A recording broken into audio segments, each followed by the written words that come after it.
One more round of applause for our skit. And now we'd like to introduce our STEM alumni speaker for today, Shivani Patel. Give her a round of applause.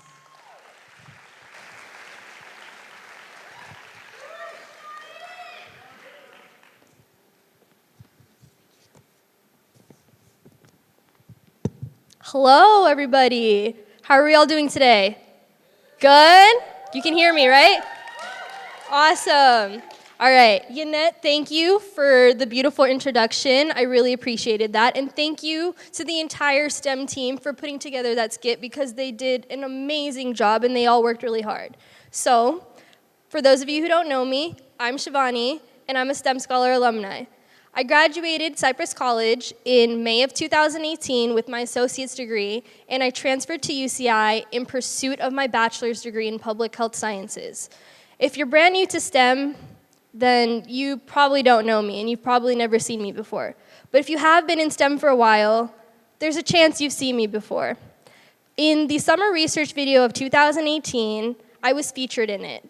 And Yannette loves to play them at orientation, as you can see. So for those of you who've seen it before, I want to play a short clip of it. And if you haven't seen it before, well, it'll be a nice little introduction. So. I just got finished doing my research presentation on iron oxide nanoparticles containing composite nanofibers made by co-electrospinning and hydrothermal carbonization. Experience was absolutely great.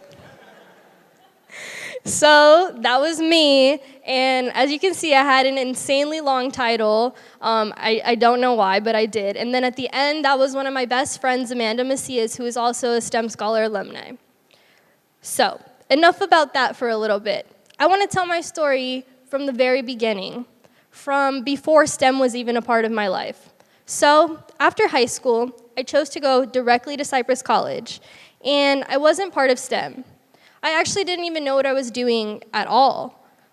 I basically showed up to school, and I went to class, and I went straight home. And that was pretty much it for about a year. I wasn't making any friends, and I wasn't really getting the college experience that I should have. But after my first year, I noticed that I started to declare a more STEM-type lifestyle. I didn't know exactly where I was heading, but I know it was in that direction. And so in fall of 2016, I decided to apply to the STEM program, and I was lucky enough to get accepted. My first semester in the program consisted of me trying to get used to the program and trying to figure out what it's actually about. I kept hearing about this thing called research, but I had no idea what it was about, if I'm being for real. It kept popping up everywhere I go, and I'm like, what in the world is research? And I started learning more about it, and I started thinking about how cool it would be if one day I would get to do it. But I was kind of a little bit shy, and I had a slow start, so I wasn't really set on applying right then and there. So I didn't. However, I noticed that I was becoming a little less shy and coming out of my shell more. I noticed that I started to build these friendships and a sense of community. And I was seeing a lot of the same faces in my classes, and so this program really made my life more significant. And it allowed me to gain friendships that I know that are going to last a lifetime. Now, I want to fast forward to a couple of years of being in the program. Something major I gained was my research experience. It was the big stepping stone in my life, and I didn't know it at the time. So how this started is that one day, I got an email from Yannette, and she says that there is an opening in a summer research opportunity at Cal Poly Pomona in the mechanical engineering department. Now, I disregarded the email immediately because I'm not an engineer. Like, what in the world do I know about it? So I ignored it. But I kept thinking about it, and I kept thinking about how cool and how awesome it would be to do summer research. And so I applied. I applied for the heck of it, but believe me when I say I didn't expect anything out of it. I didn't even expect a reply. So I went on with my life, and a few days later, I get a phone call from Yannette, and she tells me that I've gotten in and that she wants me to do this summer research opportunity. I told her she was crazy and that there was no way I could do this. I'm a public health major. Like, what would I know about engineering? I don't have a clue. But if you know Yannette, you know how she can be. And so somehow she convinced me, and we decided I would do research. So on the first day of research, I went to Cal Poly Pomona, and just as I suspected, I didn't know a single thing about engineering, not a clue. But I didn't let that hold me back. I didn't let that be a disadvantage to me. Instead, I used it as my own advantage. I used my lack of knowledge as the opportunity to learn even more and gain even more out of the program than I would have if I had already known so much about engineering. And so I did. I went in headstrong, eager to learn and gain as much knowledge as I possibly could. And I didn't give up. And in 8 weeks, I finished the program, and I presented my poster at the end of it. And like any good STEM major, I placed it on my resume. I never expected my research to have such a positive effect in my life. At that time, it was for the experience and it was for the knowledge. But what I didn't know is that it later turned out to open up doors in my life that I didn't even know existed. And so, as I said before, I placed it on my resume. And after I transferred to UCI, I applied to their STEM program called the STEM Transfer Program.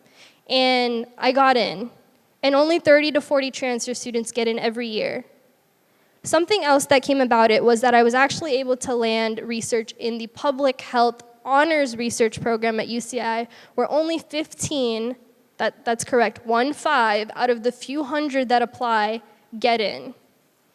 And the last thing I want to share that came from my research, I actually haven't told very many people at all. I've only told about 5 maybe, and I'm about to tell all 300, 400 of you right now. So my research partner and dear, dear friend, Saurabh Kansara, who isn't here today, but he was just as equal as a contribution to that project as I was. Recently, we got really, really good news. On August 18th, 2019, we got the news that our work from that research experience got published in an online journal entry. Thank you. Thank you, thank you. And we are both now considered published authors. Now that's something I never ever expected in a million years would happen to me. And it all started because of one phone call I received. I'm so lucky and I'm so thankful for that one opportunity, but I want to emphasize that me and Saurabh, we worked hard. We came ready to work every day because we wanted to get the most out of our opportunity. So my message is for you to work hard for what you want, and don't expect things to be handed to you freely. If you want something, then go after it and work hard for it. Now, I'm not saying it's easy, but who said being in STEM was easy?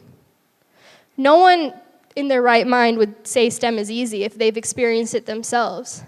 If being a doctor was easy, everyone would do it. If being an engineer was easy, everyone would do it.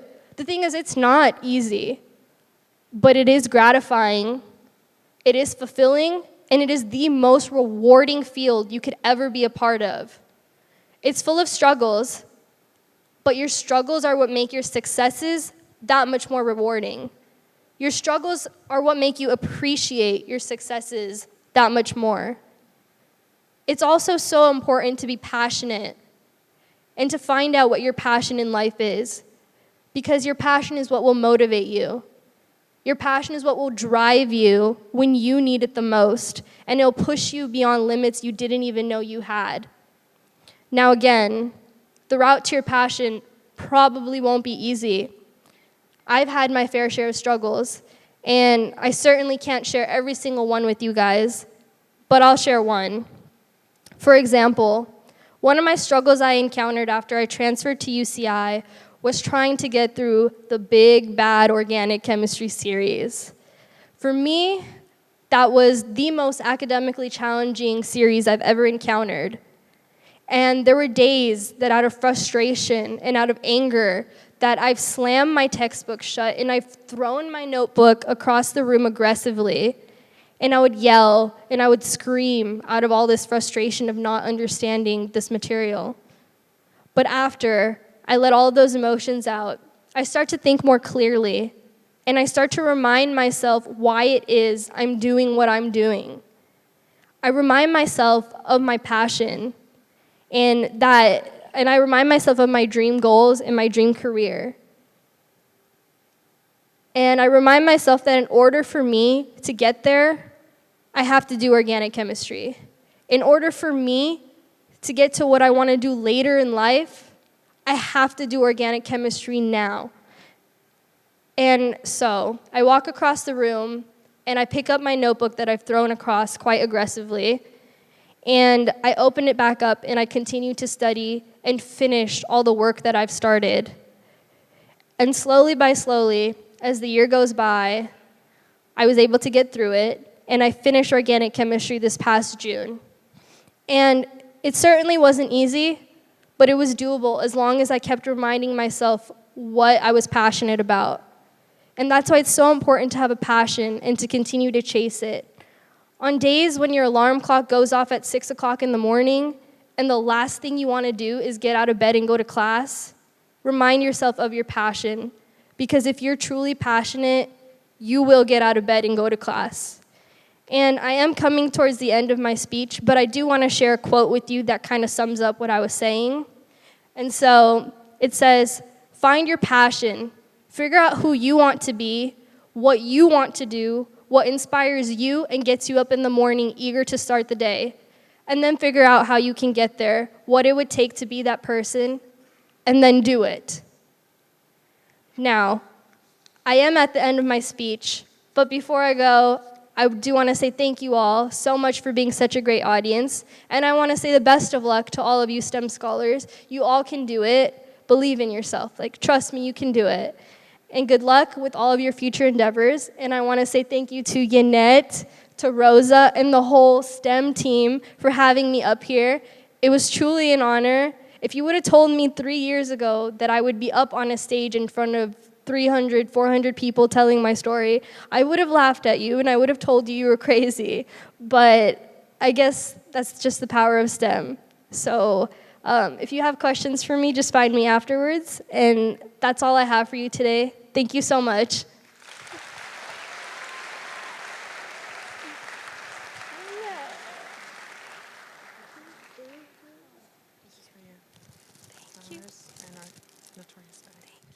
One more round of applause for Shivani Patel. Thank you, Shivani. You're awesome. If that doesn't inspire you, man, warms my heart. And this is one story of many STEM scholars. There's so many stories, amazing, from the time the program began. And I just have to say, again, the ball's on your court, right? This could be you next year with all these amazing experiences. But the key is, again, I think the message is loud and clear. You just have to go out there and get it and try. And even if you apply the first time and you don't get it, hey, that's all right, right? Many students get it the second time or the third time around. So don't let that intimidate you. Don't let that hold you back. The sky's the limit. Just go get it and try and try and try and just be intentional. So again, Shivani, thank you for your story. Thank you for sharing. Super inspiring. One more round of applause. Thanks again.